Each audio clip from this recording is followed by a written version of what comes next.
I started to look at this, and you realize that, as one scientist said, the only thing you can safely say about the moon is its observational error. It shouldn't be there.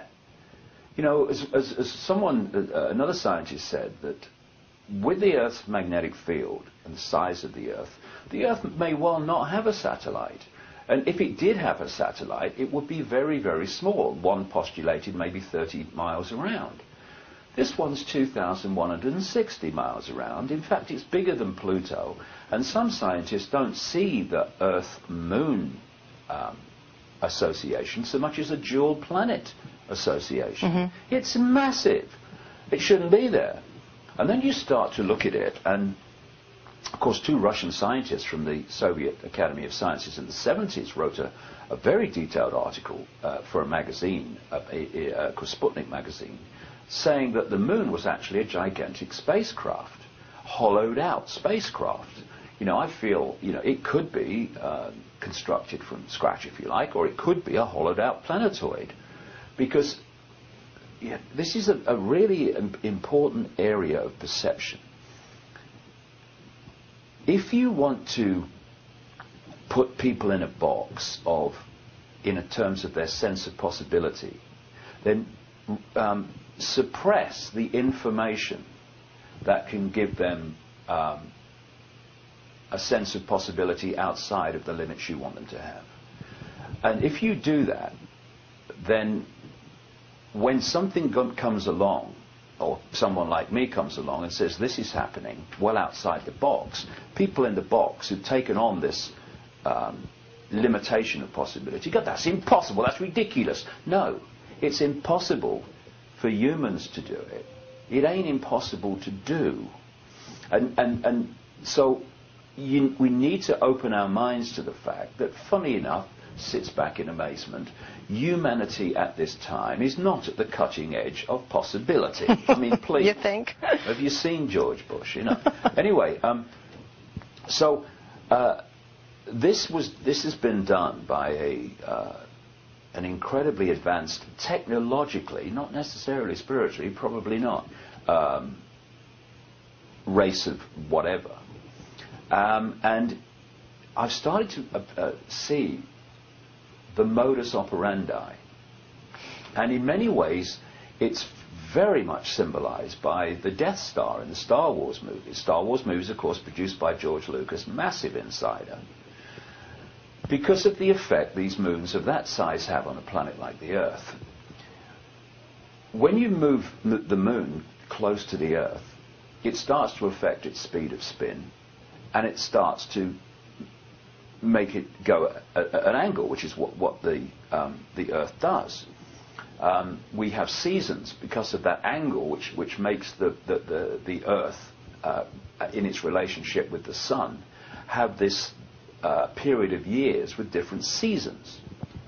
So then you look at the ancient accounts all over the world, and they talk about fantastic cataclysmic events which ended a golden age, which ended a whole civilization. Some people talk about Atlantis and Lemuria and all that stuff.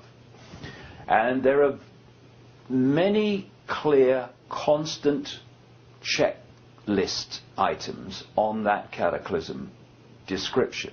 Whether it's the Great Flood in the Bible, whether it's wherever you go in the world, you find the same thing.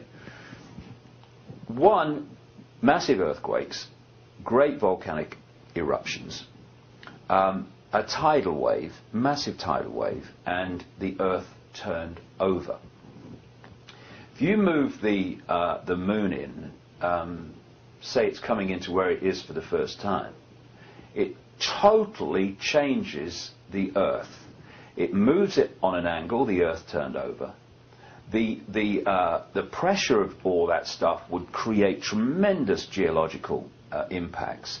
And what would happen if you've got a planet which is overwhelmingly made up of vast oceans of water, and the planet did that? Right. You would have the most extraordinary tidal wave just by the momentum of the water. And And then you look at so many different tribal legends around the world. I mean, I've come across them directly through Craig Muchworth, the African legends. When I was starting to put this together, I called him the great Zulu shaman, coming up to his 90th year now. And I didn't say, hey Credo, I reckon the moon's this, that, and the other. I said, can you just tell me any African legends about the moon? I try to avoid very much telling people what I'm feeling and then saying, what do you think? Right. If they have information they could give me, I like to keep my mouth shut, keep my powder dry, as someone said to me once, and then see what they say when they're coming from none of this preamble. And he goes on in this story. He says, well, we think the moon's an egg. Now, of course, anthropologists go along and say, they think the moon's an egg, they're primitive. Well, what are they saying it's an egg? Just it's symbolism, mate, please. I don't think anthropologists do symbolism very well. But they call it an egg because they say the moon had its yolk taken out. It was an egg that had the yolk removed. It was hollowed out. And this is what these scientists were saying in the 70s about it, these Russian scientists.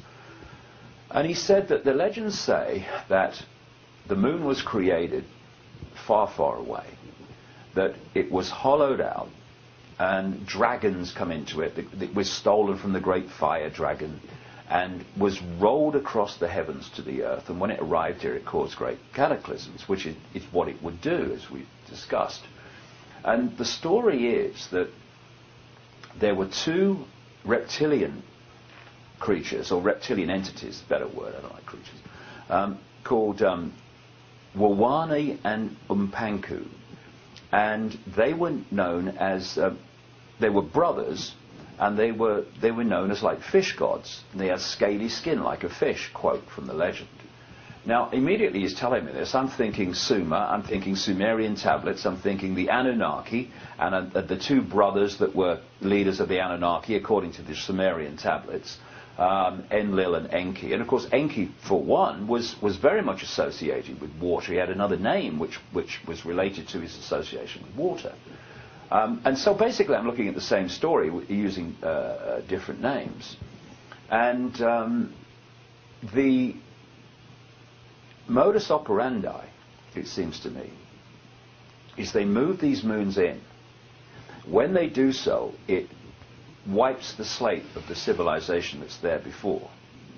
And when everything settles down, they start rebuilding the world, the target world, in their image, as a slave race to them.